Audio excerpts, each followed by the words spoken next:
보이는 것이 전부는 아니다 라는 말이 있는 것처럼 그동안 보이지 않는 것을 감지하는 사람들에 대해 여러 번 이야기해왔다. 이번엔 따로 다뤄온 4가지 감각을 하나로 엮어봤다. 각자 다른 이름으로 불렸지만 나란히 놓고 보면 관통하는 줄기가 보인다. 그 첫 번째 이야기는 무의식적 고도의 감각, 직감이다. And most important, have the courage to follow your heart and intuition. They somehow already know what you truly want to become. Everything else is secondary. 인류의 역사를 바꾼 이들은 결정적인 순간 언제나 논리보다 직관을 먼저 꺼내들었다. 직관적인 마음은 신성한 선물이고 이성적인 마음은 충실한 하인이다.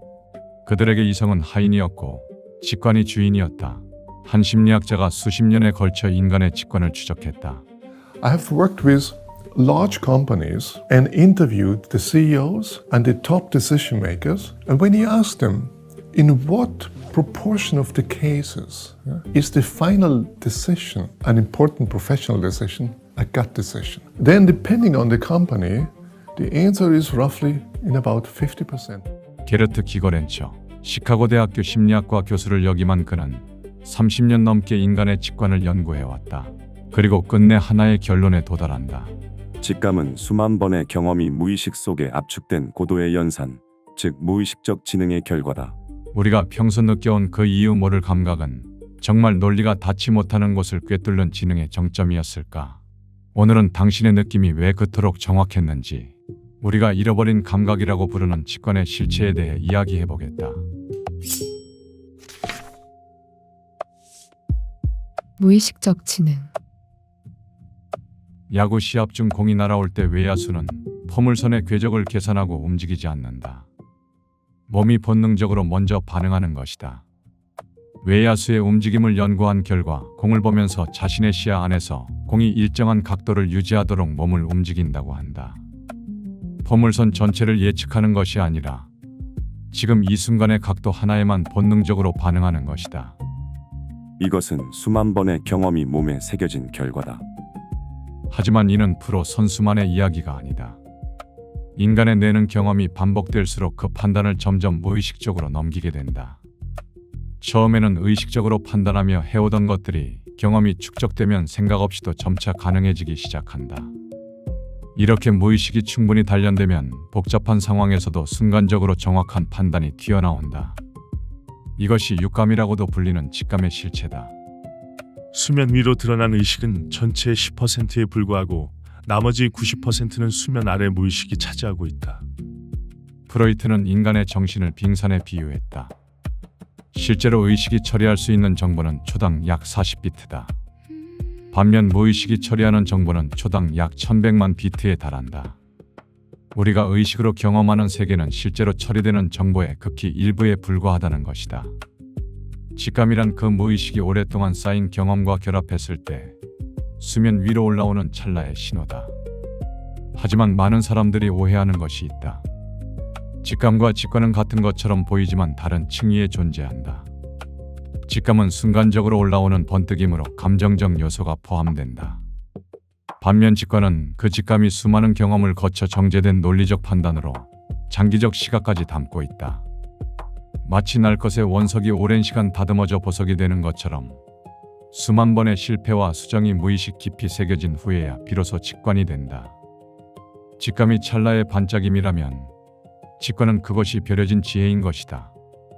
무의식은 우리가 겪은 모든 순간을 기억하고 있다. 그것들이 쌓여 어느 날 확신의 형태로 떠오르는 것이 직관, 즉 무의식적 지능인 것이다.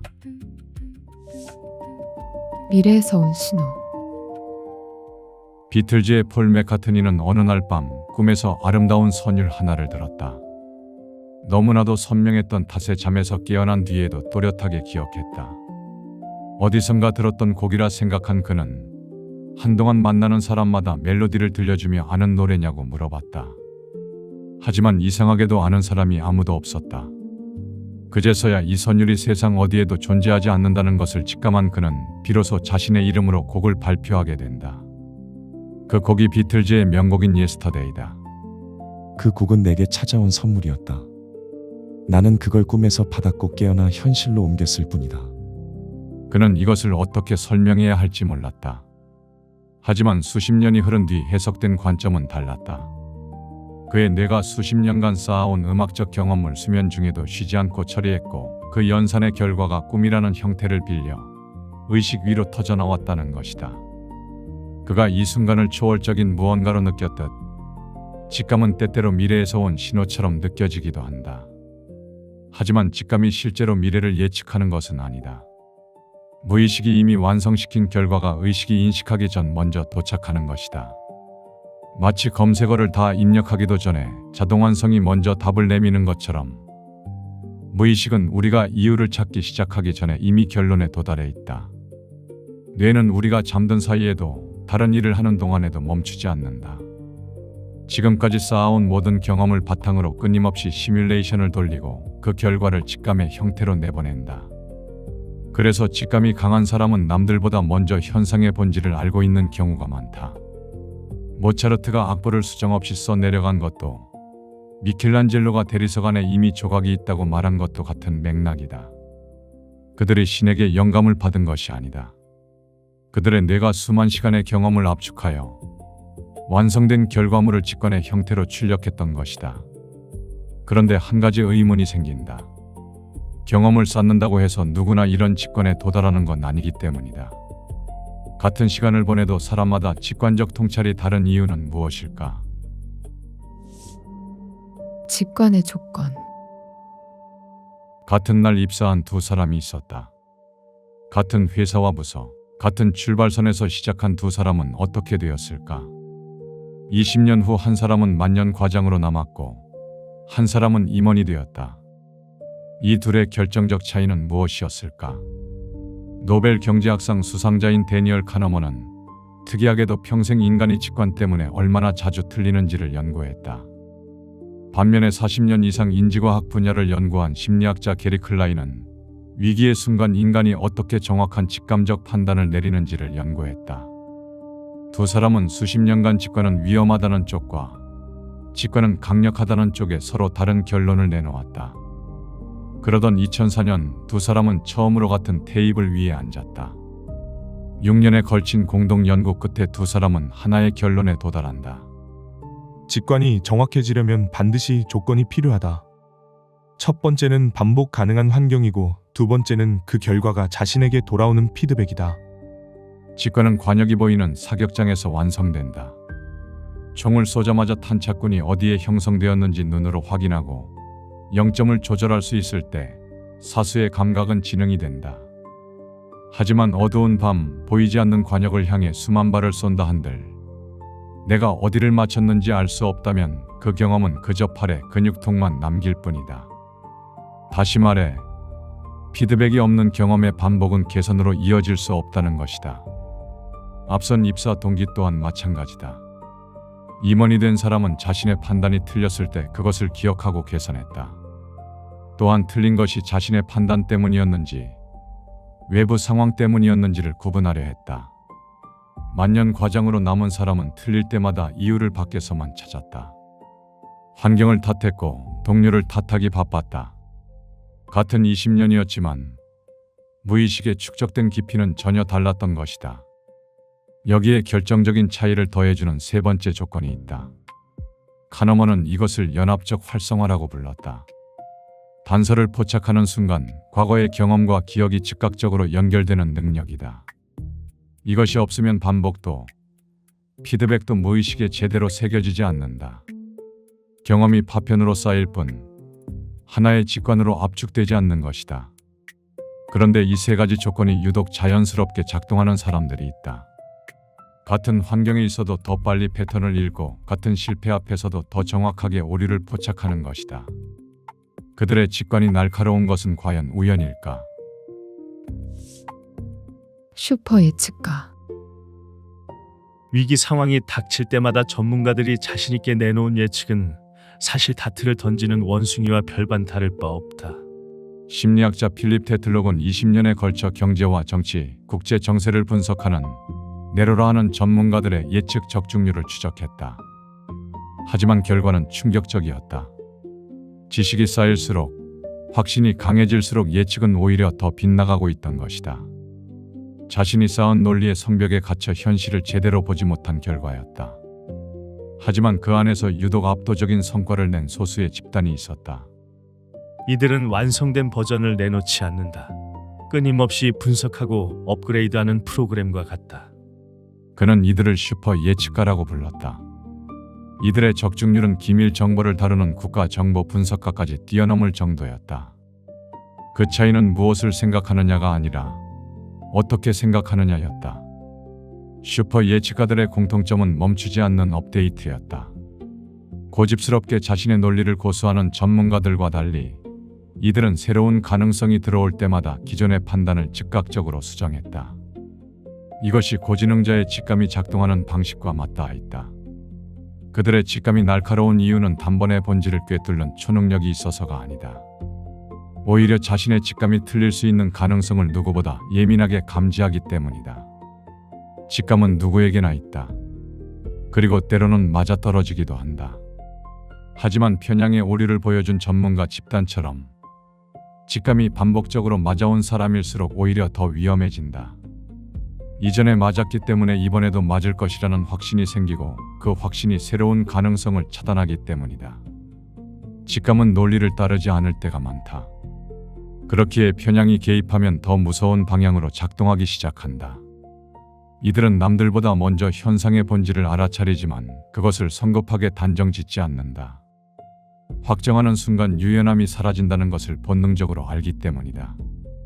그래서 고지능자들의 직감은 강력하지만 굳이 누군가에게 증명하려고 애쓰지 않는다. 때로는 증명의 과정 자체가 지능의 손실임을 알고 있기 때문이다. 잃어버린 감각. 이 감각을 가진 사람들에게는 공통된 경험이 있다. 먼저 알아졌지만 말하지 않았다는 것이다. 이유는 간단했다. 본인에게는 알아지는 감각을 남들에게 이해시키려 설명하는 과정이 어려웠기 때문이다. 어린 시절부터 학습되어 온 이 불편함은 자라오면서 틀림으로 오해되기 시작한다. 사람들은 틀리는 것을 두려워한다. 틀린 이유를 설명하지 못하는 것은 더욱이 두려워한다. 결국 더 납득시키기 쉬운 선택, 더 방어하기 쉬운 방향으로 기울어지게 된다. 기거렌처가 인터뷰한 CEO들이 중요한 결정의 절반을 직감으로 내리면서도 결국 수백 페이지의 컨설팅 보고서로 그 흔적을 지우는 이유도 이와 같다. 직감으로 결정했다고 말하는 순간 그것은 무책임한 판단이 되기 때문이다. 놀랍게도 자전거를 타는 법을 물리 공식으로 완전히 설명하는 것은 현재의 물리학으로도 미완성이다. 자이로 효과와 프리세션 효과 등 역학적 원리는 존재하지만 타는 사람이 무의식적으로 수행하는 균형 조절을 수식으로 완전히 기술하지 못하는 것이다. 직감이나 직관으로 불리는 감각도 이와 다르지 않다. 설명되지 않는다고 해서 없는 것이 아니라는 것이다. 현대 뇌과학은 직관을 더 이상 초자연적 현상이나 신비로운 감각으로 보지 않는다. 뇌가 과거 경험을 바탕으로 패턴을 인식하고 결론을 먼저 내리는 측정 가능한 생물학적 과정이라는 것이다. 우리가 근거 없는 감각이라고 불러온 것이 실제로는 뇌가 수행한 무의식적 연산의 결과라고 추정되고 있는 것이다. 우리는 오랫동안 이성을 주인 자리에 앉혀두고 살아왔다. 하지만 증명되지 않는 것이 틀린 것은 아니다. 단지 그 감각이 언어라는 좁은 문을 통과하기엔 너무 크고 입체적일 뿐이다. 영상의 일부 내용은 책 생각이 직관에 묻다와 슈퍼 예측 그들은 어떻게 미래를 보았는가 그리고 지식의 서재 개인 견해를 담았다. 우리가 흔히 육감이라고 부르는 것의 정의는 오감이 한꺼번에 작동해서 사태의 진상을 순간적으로 파악하는 정신작용이다. 2019년 사이언스지에서는 육감이 뇌의 전두대상 피질에서 나올 수 있다는 연구를 발표하기도 했다. 현대의 뇌과학은 우리가 신비롭다고 여겨온 이 감각을 조금씩 설명 가능한 영역으로 끌어오고 있다. 다만 이 감각이 언제, 어떤 조건에서 더 정확해지는지에 대해서는 여전히 연구가 이어지고 있는 단계다. 직관을 믿는다는 것과 그것이 항상 옳다는 것은 분명히 다른 문제다. 직감이 예리할수록 지능이 높다거나 고지능자의 직감이 더 정확하게 이어진다는 것은 하나의 경향일 뿐 모든 상황에 적용되는 절대 법칙은 아니기 때문이다. 다만 한 가지 명확한 것은 우리의 내면에 존재하는 이 감각을 어떻게 이해하고 귀 기울여 볼지는 여전히 각자의 몫으로 남아있다는 것이다. 인류의 20%만 느낀다는 감각, HSP, 초민감자의 징후. But it's much clearer now that this trait is found in a minority of people, but a substantial minority, about 20%. 평생 이런 말을 들어온 사람이 있다. 너는 너무 예민해. 사소한 걸로 왜 그렇게 민감하게 반응해? 1996년 한 심리학자가 이 유형의 사람들을 연구하기 시작했다. 그녀 자신조차도 그랬기 때문이다. We process information more deeply than others, and everything else kind of flows out of that. 5년의 연구 끝에 발견한 사실은 충격적이었다. 본인이 평생 고쳐야 할 결함이라고 여겼던 그 단점이 인류의 20%에게만 나타나는 선천적인 기질이었기 때문이다. HSP 고감각 처리자. 일레인 아론. 그녀는 이 기질의 핵심을 네 글자로 정리했다. DOES. 평범한 감각의 한계를 넘어선 20%의 존재들. 당신이 남들보다 더 고통받고 더 깊게 흔들렸던 진짜 이유는 당신의 신경계가 더 높은 주파수로 작동하고 있기 때문일지 모른다. 오늘은 고주파 HSP가 겪는 특징들을 알아보겠다. 깊은 처리. 같은 회의실에서 같은 말을 들었는데 유독 한 사람만 나중에 이렇게 말한다. 그 말 이상하지 않았어? 뭔가 앞뒤가 안 맞는 것 같던데. 다른 사람들은 이미 다음 안건으로 넘어간 상태다. 그 사람만 아직 방금 전 문장을 되짚고 있다. 우유부단하거나 느린 것이 아니다. 같은 정보를 훨씬 많은 층위에서 처리하고 있기 때문이다. 초민감자의 첫 번째 특성은 깊은 처리이다. 일레인 아론은 이것을 HSP의 가장 근본적인 특징으로 꼽았다. HSP의 신경계는 자극이 들어오면 즉각 반응하기 전에 과거의 경험, 감정적 맥락, 세부 뉘앙스까지 함께 흐른다. fMRI 연구에서도 확인됐다.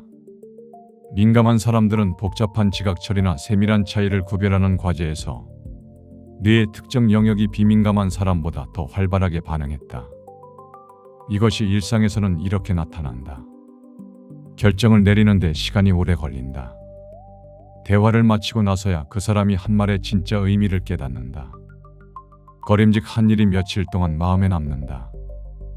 문제는 이것이 외부에서 어떻게 읽히느냐다. 빠른 판단을 요구하는 환경에서 이 처리 방식은 점점 결함으로 각인된다. 뭘 그렇게 오래 생각해? 좀 그런 건 그냥 넘어가. 그러나 이 구조를 뒤집어 보면 전혀 다른 해석이 나온다. 위험 신호를 미리 포착하고 타인이 놓친 연결고리를 발견하며 더 정밀한 판단을 내리는데 이 능력이 결정적으로 작동한다. 위대한 창의력과 통찰력, 열정과 동정심을 보여준 많은 사람들이 사실 매우 민감한 사람이었다는 것은 우연이 아니다. 깊이 처리한다는 것은 느리다는 뜻이 아니다. 남들이 한 층을 보는 동안 더 깊은 층을 보고 있다는 뜻이다. 그런데 이 깊은 처리 능력 뒤에는 반드시 따라오는 대가가 있다. 과잉 자극. HSP의 신경계를 15개의 슬롯이 있는 오렌지 분류기에 비유해보자. 오렌지가 너무 많이 쏟아지면 분류기는 과부하가 걸린다. 문제는 오렌지의 품질이 아니다. 슬롯의 수가 다른 것이다. HSP의 신경계는 같은 환경에서 BHSP보다 훨씬 많은 정보를 처리한다. 형광등의 미세한 깜빡임, 주변 대화의 소음, 공간 안에 흐르는 감정적 긴장감.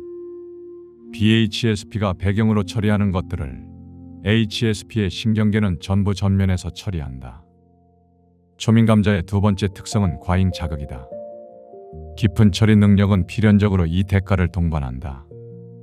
더 많은 층위에서 정보를 처리하는 신경계는 같은 하루를 보내도 훨씬 빨리 최적 각성 수준에 도달한다.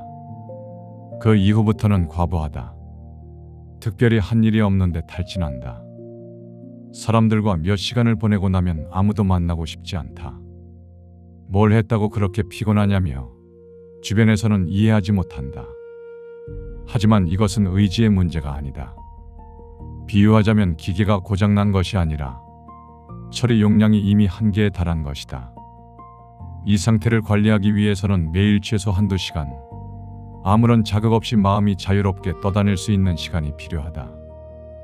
잠이 오지 않더라도 눈을 감고 있는 것만으로 시각 자극의 80%를 차단할 수 있다. 이 시간이 있어야 처리된 정보가 소화되고 오히려 더 좋은 판단이 나온다. 혼자만의 시간이 절실한 것은 회피가 아니라 필수 재충전 과정이다. 이 필요를 어릴 때부터 부정적으로 학습한 사람들이 있다. 왜 혼자 있으려고만 해? 왜 그렇게 유난이야? 그 말들이 반복되면서 재충전의 필요 자체를 결함으로 내면화한다. 지치는 것이 문제가 아니라 지쳐가고 있다는 사실을 수치스럽게 여기도록 학습된 것이 문제인 것이다. 그런데 이 소진은 자신의 내부에서만 끝나지 않는다. 감정 전이. 누군가 화가 난 채로 방에 들어오면 그 불편함을 감지한다. 갑자기 분위기가 싸늘해지는 순간을 자신도 모르게 느낀다. 가까운 사람이 무언가를 억누르고 있을 때 그 감정을 전달받기도 한다. 이것을 눈치가 빠르다고 부르기도 하지만 초민감자에게는 그런 수준이 아니다.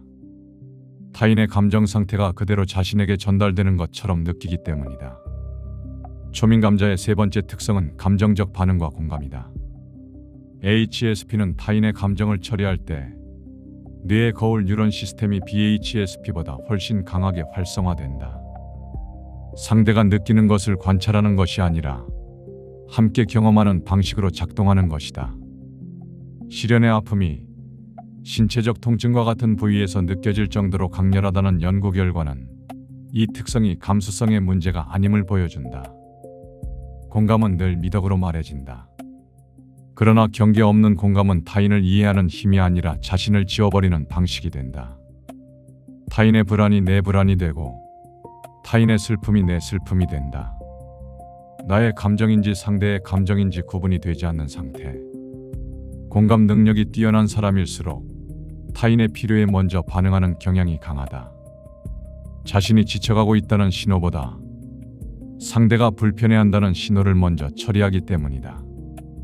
그래서 HSP는 자신을 소진시키면서도 그것을 뒤늦게 알아차리는 경우가 많다. 이것이 강점으로 작동할 때는 분명하다. 말하지 않은 것을 읽어낸다. 상대가 필요한 것을 먼저 파악한다.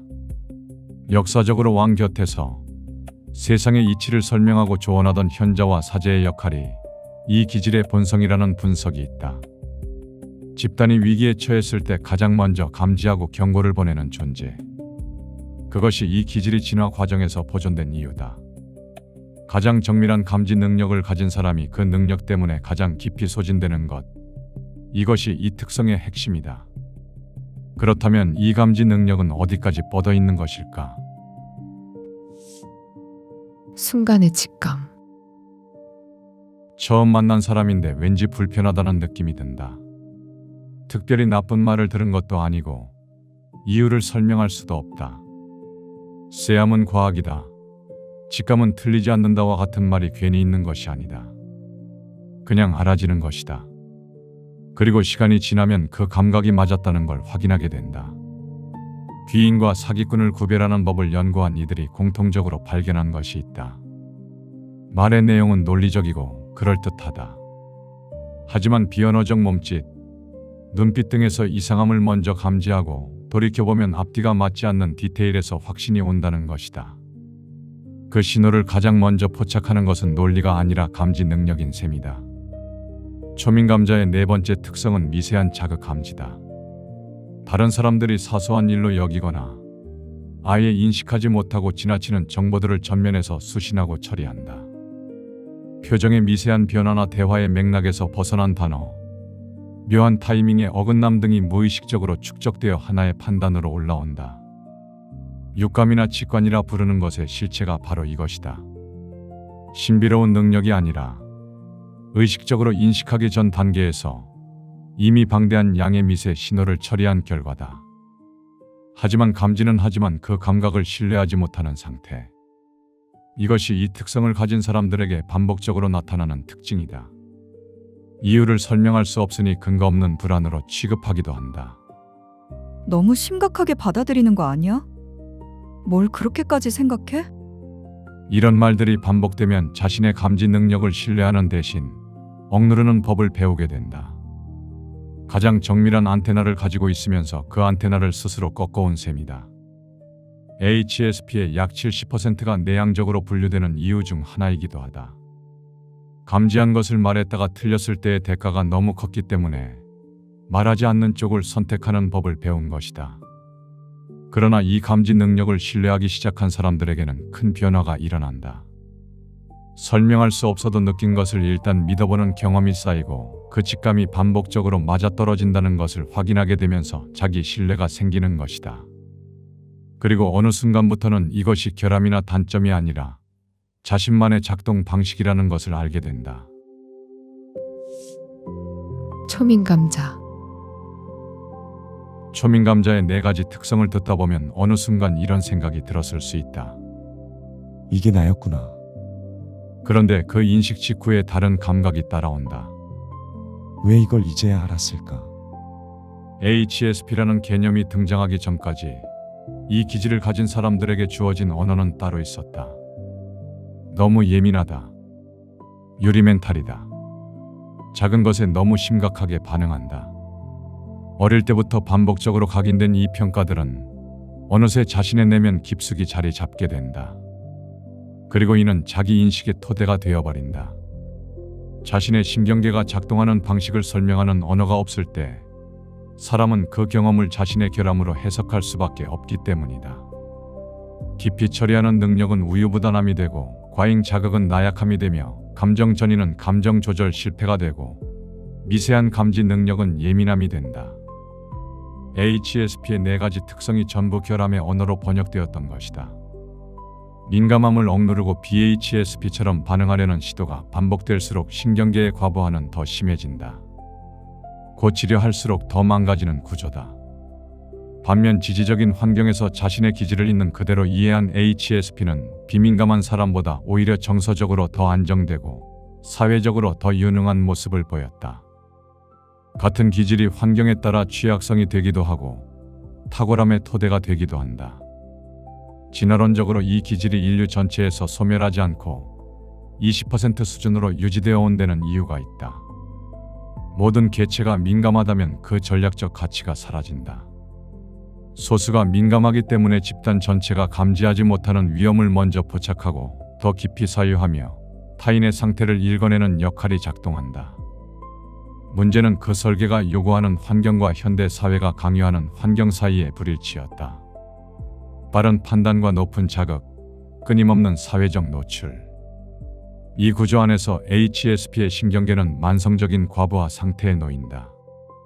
그것을 실패로 읽는다는 것은 오해이자 오류일 수밖에 없다. 이 연구가 처음 발표된 이후 전 세계 수백만 명의 HSP가 같은 반응을 보였다고 한다. 내용을 접한 그 순간 눈물이 났다는 것. 하지만 그 눈물이 무엇인지는 설명할 수가 없었다. 왜냐하면 지금까지 인생에서 결함이자 콤플렉스라고 여겨온 것에 처음으로 다른 이름이 생긴 순간이었기 때문이다. So this is the whole picture that's emerging, is that sensitive people have tremendous advantages. And so that's why it's a joy to be highly sensitive. 영상의 일부 내용은 책, 타인보다 더 민감한 사람과 지식의 서재 개인 견해를 담았다. 일레인 아론은 이 연구를 시작하기 전까지 자신의 민감함을 결함으로 여기며 살았다고 고백한다. 박사 과정을 포기하고 이혼을 겪으며 자신의 내면을 깊이 들여다보는 과정에서 비로소 이 기질의 실체를 마주했다. 연구자이기 이전에 당사자였다는 점이 이 연구를 다른 심리학 문헌과 다르게 만드는 지점이다. I'm sure that the human race and families and all kinds of social groups have benefited from the combination of a sensitive and non-sensitive people. DOES라는 4가지 특성은 지금도 논쟁 중이다. 일부 연구자들은 HSP가 내향성이나 신경증적 성향과 충분히 구분되지 않는다고 지적한다. 측정 방식의 한계를 말하는 목소리도 있다. 아론 자신도 이 기질이 모든 것을 설명하지는 않는다고 말한다. 하지만 한 가지는 명확했다. 그것은 틀림이 아니라 다름이었다는 것. 칼융이 말한 차크라의 7단계와 제3의 눈이 열리면 벌어지는 일. And did you believe in God? Oh, yes. Do you now believe in God? Now, difficult to answer. I know. I don't need to believe. I know. 믿음과 알면 다른 층위에 존재한다. 칼융은 그 차이를 몸으로 알고 있었다. 그는 평생 인간의 의식과 무의식을 추적했다. 1932년 융은 인도의 차크라 체계를 서양 심리학의 언어로 해석하는 강연을 하게 되었다. 그리고 그는 그곳에서 충격적인 발언을 하게 된다. 우리의 실제 역사적 심리학적 발달에서 인류는 아나하타 4단계에 머물러 있다. 융이 세상을 떠난 뒤 그의 사상을 계승한 분석 심리학자 아놀드 비플링어는 융의 강연록을 바탕으로 차크라 7단계를 하나의 완결된 체계로 정리했다. 누군가 아즈나에 도달한다면 그것은 완전한 의식의 상태다. 모든 것이 자신임을 아는 상태. 수천 년 동안 힌두교와 불교, 이집트의 호루스의 눈에 이르기까지 서로 다른 시대, 서로 다른 문명이 끊임없이 같은 곳을 가리켜왔다. 그것은 과연 우연이었을까? 차크라의 7단계. 1932년 융은 힌두교의 차크라 체계를 서양 심리학의 언어로 해석하는 강연을 했다. 총 7단계로 구성된 이 체계는 각 층위마다 고유한 색과 특징이 있으며 그 색이 달라질 때마다 인간이 세상을 읽는 방식 자체가 달라진다. 가장 아래 빨간색의 뿌리 차크라는 생존의 층이다. 히브리어에서 빨강색과 피, 지구, 인류라는 단어들은 같은 언어학적 뿌리를 가지고 있다. 이 단계에서 인간의 판단은 두려움이 먼저 작동한다. 위협이 감지되면 이성보다 본능이 앞서고 강렬한 감정과 에너지가 외부로 분출된다. 빨강은 사랑과 증오, 삶과 죽음이 동시에 존재하는 색이다. 모든 것을 포함하지만 아직 발달되지 않은 색으로서 지구와 뿌리 차크라에 부합된다. 이 단계는 주황색의 양극성 차크라로 욕망의 층이다. 주황은 지구의 붉음과 태양의 노랑을 동시에 가진 합성의 색이다. 태양이 질 때 서쪽 바다에서 주황빛과 빨간빛이 빚어내는 빛의 그림자 속으로 저물어 가듯 이 단계에서 인간은 의식과 무의식의 경계를 오간다. 관계조차 소유와 결핍의 언어로 읽히고 채워지지 않는 욕망이 다음 결핍을 만든다. 괴테는 다음과 같이 말했다. 주황색이 인간에게 온화함과 기쁨을 주지만 동시에 참을 수 없는 폭력적인 상태를 표현하기도 한다. 3단계는 노란색의 태양신경총 차크라로 힘과 지배의 층이다. 노랑은 활력과 즐거움의 색이면서 동시에 잘못과 불신, 그리고 배반, 의심, 광기와도 연결된다. 이 단계에서 인간은 통찰력과 지력을 갖추지만 그 능력이 비교와 지배를 향해 작동한다. 누가 위고 누가 아래인가와 같은 경쟁이 이 단계에 열려다. 대부분의 인간은 이 세 층위 안에서 평생을 산다. 스스로는 그것을 모른 채. 융은 이 세 층위를 하위 차크라로 분류했다. 하지만 다음 단계의 중요성도 강조했다. 4단계는 초록색의 가슴 차크라로 이곳이 분기점이다. 초록은 성장의 색이다. 아직 완전히 발달하지 못했지만 살아있다는 것 자체를 의미하며 낮은 곳의 노랑과 높은 곳의 파랑이 하나로 합쳐지는 중간의 색이다. 이 단계에서 처음으로 타인이 보이기 시작한다. 나의 이익이 아니라 관계 자체를 보기 시작한다. 초록은 상반된 것들의 균형을 상징하고 평화를 창조한다. 5단계는 파란색의 목구멍 차크라로 표현과 진실의 층이다. 인도 신화에서 파랑은 우주가 창조될 때 표면에 나온 첫 물질인 뱀의 독을 삼킨 신의 색으로 전해진다.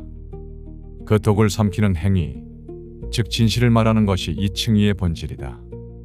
파랑은 진실과 충성을 나타내지만 동시에 차가움과 기만을 나타내기도 한다. 6단계는 남색의 아즈나 차크라이며 제3위는 차크라라고 불린다. 남색은 파랑의 양극성과 보라의 단일성을 동시에 가진다. 자아와 자기의 공존을 위한 적합한 상징이며 자아와 자기의 축은 제3의 눈에서 완벽하게 나타난다. 남색은 깨어남과 수면, 꿈과 현실의 변환을 상징한다. 무의식에 매우 가까운 상태에서 깊은 통찰력이 생겨나는데 그것이 바로 제3의 눈의 특징이다. 이 단계는 완전한 의식의 상태라고도 불린다. 마지막 7단계는 보라색의 왕관 차크라로 가장 낮은 차크라인 빨강과 가장 높은 파랑이 결합된 색이다. 보라는 일반적으로 모든 차크라의 통합을 뜻한다. 왕관 차크라에서 두 개로 분리되거나 파괴될 수 있는 것은 없다. 모든 것은 하나이며 이원성은 존재할 수 없다.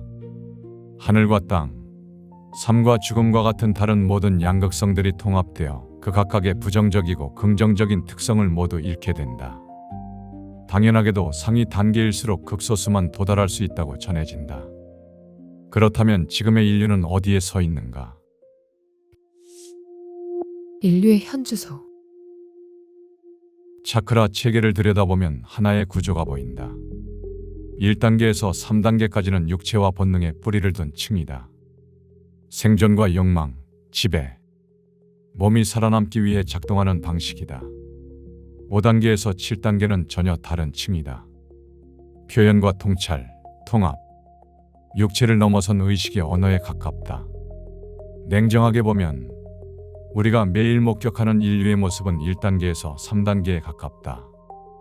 전쟁과 착취, 권력의 남용, 그리고 관계를 자원으로 읽는 방식.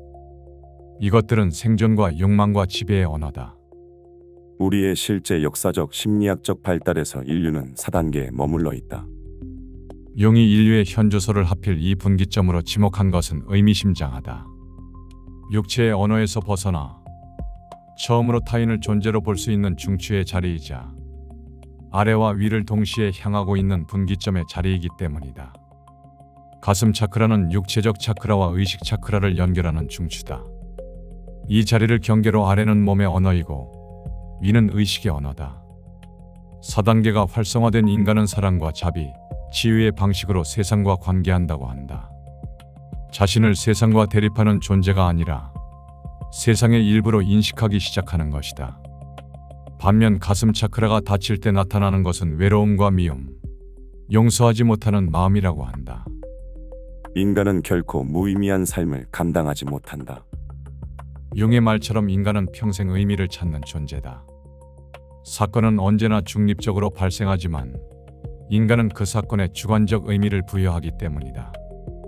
현재 대다수가 속한 차크라의 층위를 직면한다면 그의 평가는 냉정한 현실 인식보다는 희망적 평가로 들린다. 하지만 그는 인간이 의미를 부여하는 것처럼 의미를 찾는 인간에게 의미 있는 희망을 걸었던 것은 아니었을까? 하지만 이 질문은 융 한 사람만의 것이 아니었다. 4단계 넘어 극소수만 도달하는 상위 단계를 향한 물음은 수천 년에 걸쳐 반복되어 왔다. 서로 다른 시대, 서로 다른 문명이 같은 자리를 가리켜 온 것이다. 그 반복에는 어떤 의미가 있는 것일까? 우연의 일치. 기원전 3000년경 이집트의 신전 벽화에는 하나의 상징이 반복해서 등장한다. 매의 눈 아래 눈물 자국처럼 새겨진 문양. 왕의 관에 새겨지고 사후 세계로 가는 무덤 입구마다 그려진 이것을 이집트인들은 호루스의 눈이라 불렀다. 그 위치는 언제나 미간의 중심으로 같았다. 같은 시기 인도 아대륙에서는 수행자들이 이마 중앙에 빈디를 찍었다. 이 자리가 아즈나 제6차크라가 위치한 곳이었다. 불교 전통에서는 이 자리를 지혜의 눈이라 불렀다. 아시아 전역의 붓다 조각상에서 이마 중앙의 돌기가 그것을 상징한다. 중세 유럽의 도상학에서도 내면의 빛은 언제나 이마의 중심을 통해 묘사되었다. 이집트와 인도 그리고 유럽, 이 문명들 사이에 직접적인 교류가 있었다는 기록은 없다. 그런데 수천 년에 걸쳐 서로를 알지 못한 채 정확히 같은 자리를 가리켰다. 이것이 우연이라면 우연이라는 말이 감당해야 할 무게가 지나치게 커진다. 이런 일은 인류의 역사에서 반복되어 왔다. 1876년 그레이엄 벨과 엘리샤 그레이는 같은 시기 전화기 특허를 출원했다. 뉴턴과 라이프니츠는 서로 다른 나라에서 거의 동시에 미적분학을 발견했다. 서로를 몰랐고 교류도 없었지만 같은 시기에 같은 것을 발견한 것이다. 이런 종류의 의미 있는 우연의 일치를 싱크로니시티라고 부른다. 이 개념을 처음 체계화한 것은 놀랍게도 칼 융이었다. 그는 한 환자가 황금 풍뎅이 꿈을 꾼 이야기를 상담하던 바로 그 순간 창문에 실제 풍뎅이가 날아와 부딪히는 것을 목격했다. 인과관계로는 설명되지 않는 일치. 융은 이것이 무작위한 우연이 아니라 의미를 중심으로 연결된 사건이라고 보았고, 그 연결의 근원을 개인의 무의식이 아닌 인류 전체가 공유하는 집단 무의식에서 찾았다. 하지만 앞서 언급한 발명이나 연구의 순간적인 우연은 충분히 발생할 수 있는 일이다. 그러나 서로 다른 문명이 수천 년에 걸쳐 신화와 종교, 수행의 언어로 동시에 같은 무언가를 가리켜온 것은 차원이 다른 문제다. 그것이 현재까지도 이어지고 있다는 사실은 더욱 충격적이다. 신화는 믿음의 영역이고, 상징은 해석의 영역이며, 종교는 신앙의 영역이다. 이 모든 언어로도 설명되지 않을 때 남는 것은 하나다. 과학은 이것을 어떻게 바라보는가? 제3의 눈. 인간의 뇌에 깊숙한 곳, 길이 약 8mm의 솔방울 모양의 작은 기관이 있다. 그것은 바로 과학과 신비주의 사이에서 여전히 논쟁이 이어지고 있는 송과선이다. 이곳은 영혼이 자리 잡고 있는 부위임과 동시에 우리의 모든 생각이 형성되는 장소다. 17세기 철학자 데카르트는 이 기관을 영혼이 깃드는 자리라고 보았다. 이후 신경과학이 발달하면서 데카르트의 주장은 퇴장했다. 송과선은 멜라토닌을 분비하고 수면과 생체 리듬을 조절하는 내분비 기관으로 확정되었다. 여기까지는 논쟁의 여지가 없었다. 그런데 한 가지 설명되지 않는 것이 남았다. 이 기관이 왜 이런 독특한 구조를 가지고 있는가이다. 송과선 내부를 현미경으로 들여다보면 눈의 망막에 존재하는 광수형체 세포와 유사한 구조가 발견된다. 빛을 감지하는 기관의 세포와 유사한 구조가 빛이 전혀 닿지 않는 뇌의 깊숙한 곳에 있는 것이다. 살아있는 화석으로 불리는 뉴질랜드의 투아타라 도마뱀의 두정 안에는 실제로 각막과 수정체, 망막의 구조가 존재하며 빛을 감지한다. 현대 생물학은 송과선과 두정안은 같은 진화적 기원을 가진 구조가 서로 다른 방식으로 분화된 것이라고 보고 있다. 인간에게서 빛을 직접 보는 기능은 사라졌지만 그 기능은 소멸된 것이 아니라 빛의 정보를 받아 생체 리듬을 조절하는 방식으로 전환되었다는 것이다. 뉴멕시코 대학교 의과대학 정신과 의사 릭 스트라스먼은 이 지점에서 한 걸음 더 나아갔다. 그는 송과선이 DMT, 즉 디메틸트립타민이라는 강력한 신경전달 물질을 분비할 수 있다는 가설을 세웠다. 임사체험이나 깊은 명상 상태에서 보고되는 시공간을 초월하는 경험이 이 물질과 연관되어 있을 수 있다는 것이다. 이것은 영혼의 분자다. 그는 이를 토대로 책을 출간하고 다큐멘터리까지 제작했다. 그러나 인간 송과선에서 DMT가 실제로 분비된다는 직접적 증거는 아직 없으며 가설일 뿐이라 논쟁은 지속되고 있다. 결국 아직까지도 두 가지 입장이 공존한다. 하나는 송과선이 진화 과정에서 기능이 전환된 기관이며 제3인운과의 연결은 위치적 근접성과 구조적 유사성이 만들어낸 해석이라는 것이다. 다른 하나는 인류가 수천 년에 걸쳐 독립적으로 같은 자리를 가리켜왔다는 사실 자체가 아직 과학이 설명하지 못한 무언가를 가리키고 있을 수 있다는 것이다. 그렇다면 인류가 수천 년 동안 특별하게 여겨온 그 믿음 전체를 부정해야 하는 것일까? 믿음과 암 사이. 흔히 말하는 제3의 눈이 열리면 어떤 일이 벌어질까? 수많은 형이상학 서적들이 이 질문에 초월적인 답을 내놓는다. 직관이 폭발적으로 향상되고 보이지 않는 것이 보이며 미래를 예견하고 타인의 생각을 읽는다는 등 마치 일종의 초인이 되는 것처럼 묘사된다. 그러나 이것들은 검증된 것이 사실 없다. 일방적 주장만 있을 뿐 반복 가능하고 측정 가능한 형태로 증명된 것이 없다는 것이다. 융은 신을 믿느냐는 질문에 이렇게 답했다. I know. I don't need to believe. 믿음은 증거가 불확실한 상태에서 신뢰하려는 의지적 행위다. 알면 노력 없이 자연스럽게 인식되는 것이다. 사과를 먹어본 사람에게 사과 맛은 믿음의 대상이 아니다. 그냥 아는 것이다. 하지만 이는 상호 보완적이다. 이해하기 위해 믿고 믿기 위해 이해한다. 믿음이 먼저고 경험이 쌓이면 알미 되기 때문이다. 많은 이들이 과학을 믿음의 반대편에 놓는다. 증명되었고 검증되었으니 사실이라고 여긴다. 그러나 과학은 절대 진리의 집합은 아니다. 현재까지 반증되지 않은 것들의 집합이다. 뉴턴 역학은 아인슈타인이 등장하기 전까지 수백 년 동안 사실이었다. 수세기 전까지 우리는 우주의 중심이 지구라고 여겨왔다. 과학은 결국 눈에 보이는 증거 위에 세워진 믿음이다. 다만 지금 이 순간 가장 사실에 가까운 믿음일 뿐이다. 그렇다면 차크라와 제3의 눈은 어떻게 바라봐야 할까? 누군가에게는 검증되지 않은 신비주의이며 누군가에게는 수천 년의 경험이 축적된 알미다. 어느 쪽이 옳은가를 따지는 것은 사과를 먹어보지 않은 사람과 먹어본 사람 사이에서 사과 맛이 존재하는지를 논쟁하는 것과 다르지 않을 수 있다. 제3의 눈이 열린다는 것이 초월적인 무언가가 되는 일이 아니라면 그것은 어쩌면 이런 상태에 가까울 것이다. 믿을 필요가 없이 알아지는 상태 말이다. 영상의 일부 내용은 책, 칼 융과 차크라와 지식의 서재의 개인 견해를 담았다. 융은 동양의 수행 체계를 빌려 인간의 의식이 어떻게 변화하는지를 설명하려 했다. 차크라는 그에게 인간이 자신을 이해해가는 과정을 보여주는 하나의 심리학적 상징 구조였다. 그의 강연은 이후 분석 심리학자 비플링어에 의해 정리되며 하나의 체계로 남게 된다. 차크라와 제3의 눈이라는 소재는 종종 과장된 형태로 소비된다. 초월적인 능력이나 특별한 상태를 설명하는 언어로 사용되면서 오히려 그것이 가리키고 있던 본질은 흐려지기도 한다. 이 소재에 대해 조사하면서 솔직히 기대한 것이 있었다.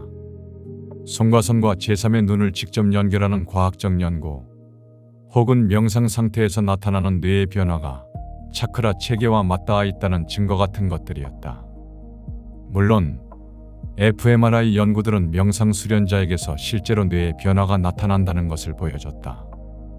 그러나 그것이 송과선과 직접 연결된다는 연구는 찾지 못했다. 차크라와 제3의 눈을 과학적으로 입증하는 연구 역시 마찬가지였다. 어쩌면 이 이야기는 애초에 특별한 능력에 대한 것이 아니었을지도 모른다.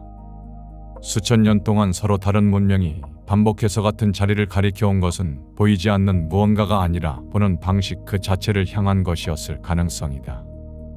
사건은 중립적이지만 그것을 해석하는 관점은 다르기 때문이다. 니체가 말한 초인과 에너지 레벨이 높은 사람들에게서 나타나는 특징, 아우라. 주변에서 한 번쯤은 이런 사람을 본 적 있을 것이다. 평범한 것 같은데 계속 눈길이 가는 사람. 특별히 뛰어난 게 없는데도 항상 주변에 사람이 모이고 말 그대로 운을 끌어당기는 듯한 묘한 분위기를 풍기는 사람 말이다. 우리는 보통 이런 사람을 보고 아우라가 있다. 기운이 남다르다. 이렇게 말한다. 그런데 이런 남다른 존재감은 과연 타고나는 것일까? 19세기 철학자 니체가 말한 위버맨시, 즉 초인을 오늘날의 언어로 다시 읽어보면 흥미로운 지점이 있다. 니체가 말한 초인은 남다른 초능력을 가진 영웅이 아니었다. 오히려 외부 환경이나 타인의 시선에 휘둘리지 않고 자신의 내면을 기준으로 살아가는 존재를 뜻했다. 대부분의 인간이 외부 자극에 반응하며 살아가지만 그 반응의 고리를 끊고 자기 내면의 의지로 서는 사람만이 진짜 자신의 에너지를 갖게 된다. 우리가 느꼈던 그 압도적인 아우라의 실체가 어쩌면 니체가 말한 외부에 반응하지 않는 단단한 내면의 상태 그 자체가 아니었을까. 한 세기 뒤 정신과 의사 데이비드 호킨스는 이 보이지 않는 차이를 수치로 설명하려 했다. 인간의 의식 상태를 1에서 1000까지의 에너지 수치로 측정했고 하나의 충격적인 주장을 하게 된다. 의식 수준 700에 도달한 단 한 명의 존재가 수백만 명의 부정적 에너지를 상쇄할 수 있다. 즉, 내부 상태가 다른 사람의 존재 자체가 주변에 미치는 영향이 다르다는 것. 우리가 설명할 수 없어 아우라라고 부르는 것, 그 실체가 바로 이 에너지 레벨의 차이일지도 모른다. 그렇다면 에너지 레벨이 높은 사람들에게는 어떤 공통된 특징이 있는가? 오늘 그 비밀을 하나씩 살펴보겠다.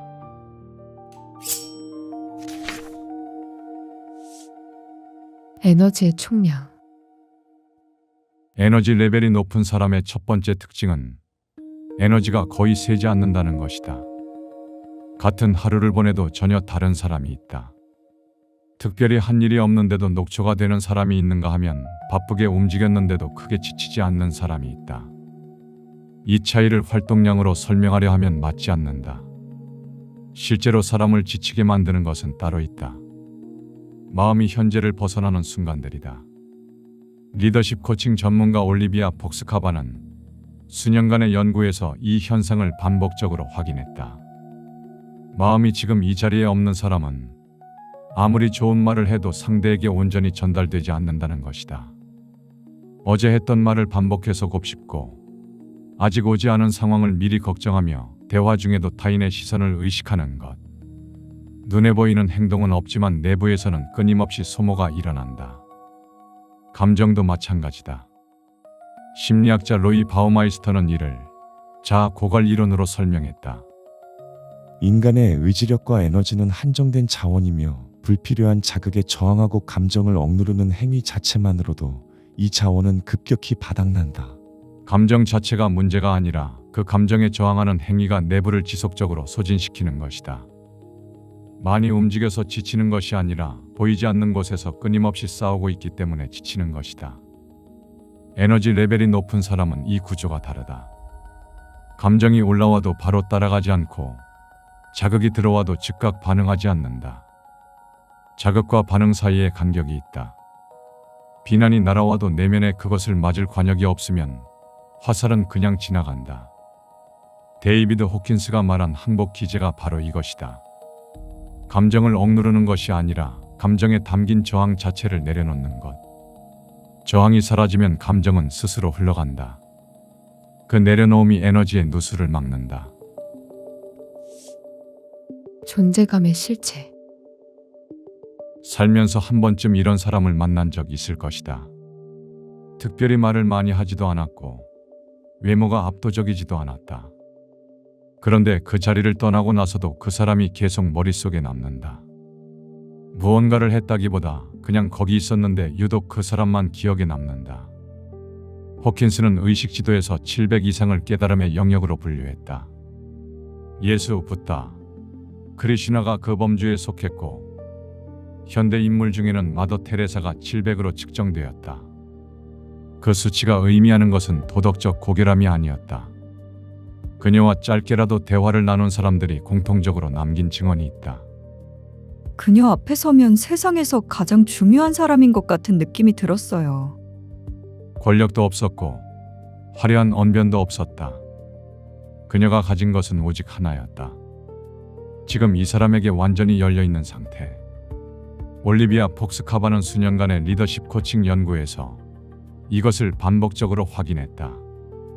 그리고 이 상태에 이름을 붙였다. 현존감. 지금 내 앞에 사람에게 에너지가 완전히 쏠린 상태 그 자체다. 존재감을 갖고 싶은 사람일수록 자신을 더 잘 보이려 한다. 더 좋은 말을 준비하고 더 인상적인 모습을 연출하며 상대가 자신을 어떻게 볼지를 끊임없이 계산한다. 그런데 역설적이게도 그렇게 자신을 채우려 할수록 존재감은 옅어진다. 에너지가 상대를 향하지 않고 자기 자신을 향하고 있기 때문이다. 사람은 상대의 에너지가 어디를 향하는지를 본능적으로 감지한다. 말이 아무리 그럴듯해도 그 사람의 에너지가 자기 자신에게 묶여 있다면 상대는 그것을 느낀다. 자신이 보이지 않는다는 감각. 그 순간 연결은 끊긴다. 아무리 좋은 말을 해도 닿지 않는다. 반대로 에너지가 온전히 자신을 향하는 사람 앞에 서면 묘한 일이 일어난다. 상대는 이유도 모른 채 자신이 중요한 사람이 된 것 같은 느낌을 받는다. 그 사람이 특별해서가 아니다. 자신을 비워냈기 때문이다. 존재감이 강한 사람은 자신을 내세우지 않는다. 상대에게 완전히 열려 있다. 그리고 그 열림이 역설적으로 가장 강하게 기억된다. 아우라란 자신을 채우는 방식이 아니라 자신을 얼마나 비울 수 있느냐에서 결정되는 것인지도 모른다. 기준의 위치. 아우라가 남다른 사람들은 에너지의 원천 자체가 다르다.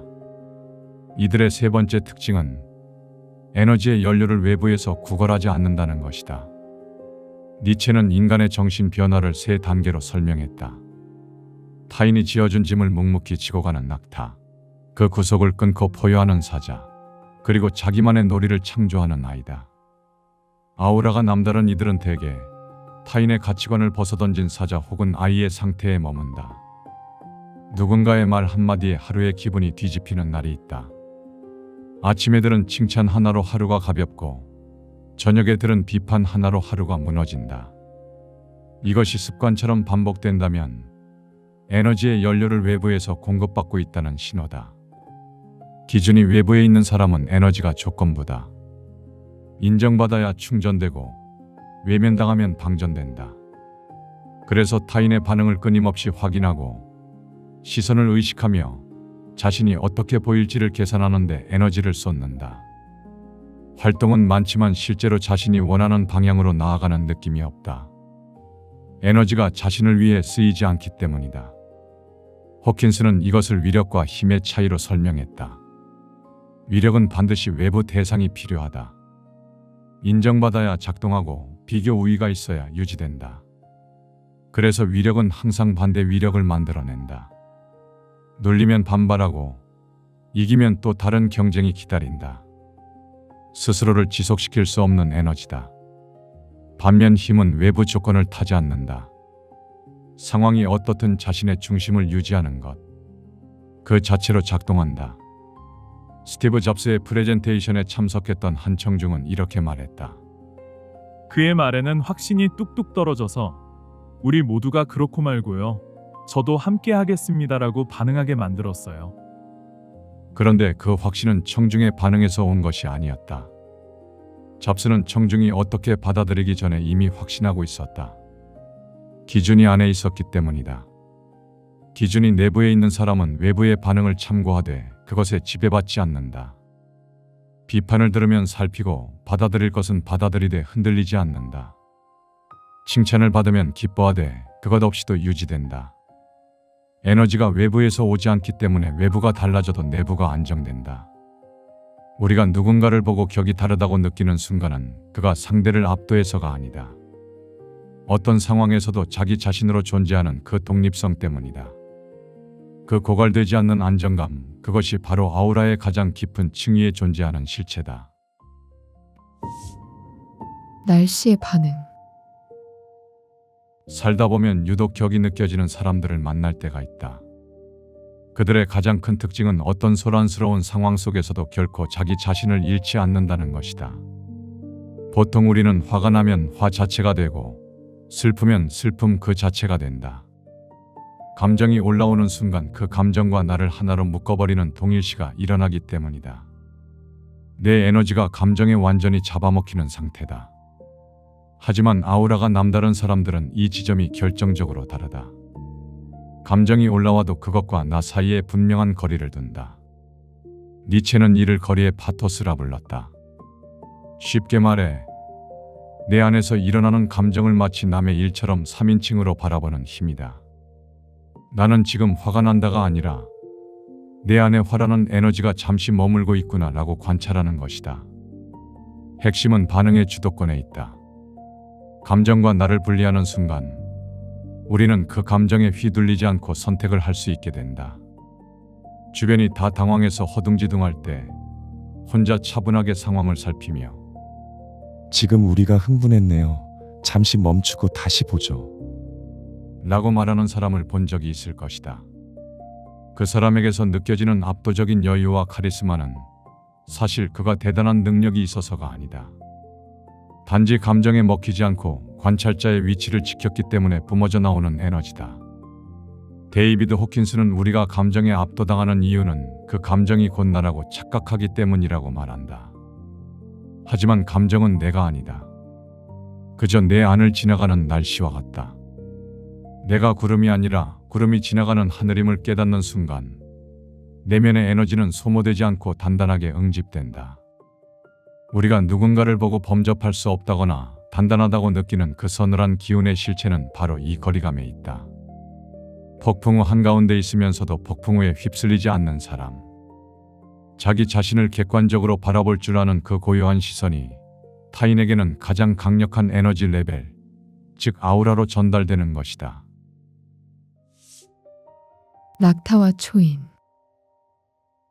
아우라와 에너지 레벨은 어느 날 갑자기 주어지는 행운이나 타고난 기질이 아니다. 그것은 매 순간 반복된 선택이 겹겹이 쌓인 결과다. 니체는 그의 철학을 통해 우리에게 끊임없이 묻는다. 그대는 그대가 원하는 삶을 살고 있는가? 아니면 남이 원하는 삶을 살고 있는가? 니체가 말한 초인은 외부의 거대한 흐름 속에서도 자기만의 방향을 선택해온 사람이다. 에너지 레벨이 높은 사람이라고 해서 부정적인 감정이 올라오지 않거나 힘든 상황이 닥치지 않는 것이 아니다. 다만 그들은 상황이 닥칠 때마다 무의식적으로 반응할 것인가, 아니면 의식적으로 선택할 것인가를 매 순간 결정했을 뿐이다. 타인의 시선에 에너지를 낭비하며 낙타로 살 것인가, 아니면 내면의 기준을 지키는 초인이 될 것인가를 결정하는 그 찰나의 순간들이 수만 번 쌓여야 한다. 호킨스는 이 과정을 근육을 단련하는 것에 비유한다. 처음에는 작은 감정 하나를 놓아버리는 것도 서툴고 힘들 수 있다. 하지만 내면의 저항을 알아차리고 그것을 내려놓는 연습이 반복될 때 우리 내면의 에너지 통로는 점점 넓어지기 시작한다. 결국 아우라가 남다르다는 것은 타인의 기준이 아닌 나만의 법을 따르기로 결정한 시간이 굳어져 하나의 존재 방식이 되었다는 증거다. 그리고 그 결단이 훗날 당신의 존재감을 결정짓는 가장 단단한 벽돌이 될 것이다. 영상의 일부 내용은 책 니체의 인생 수업과 놓아버림 그리고 지식의 서재 개인 견해를 담았다. 니체는 인간이 외부의 기준에 끌려다니는 낙타의 삶을 벗어날 때 비로소 자신의 에너지를 갖게 되는 초인이 된다고 보았다. 호킨스는 감정의 저항을 내려놓을 때 진정한 힘이 깨어난다고 말했다. 두 사람의 언어는 달랐지만 가리키는 방향은 하나였다. 외부가 아니라 내부이다. 에너지 레벨이나 아우라는 수치로 측정되거나 과학적으로 증명된 개념이 아니다. 어디까지나 체감의 영역에 가깝다. 그러나 측정할 수 없다고 해서 존재하지 않는 것은 아니다. 우리는 이미 경험해봤기 때문이다. 주변에 어떤 사람을 곁에 두는가에 따라 인생이 바뀌기도 한다는 것을. 하지만 결국 그 차이를 만드는 것은 외부가 아니다. 타인의 에너지에 휘둘리지 않고 자신의 중심을 유지하는 것, 그것이 모든 것의 출발점이다. 어떤 상황에서도 자기 자신으로 있을 수 있는가? 그 질문에 답할 수 있는지가 가장 본질적인 핵심이 될 것이다.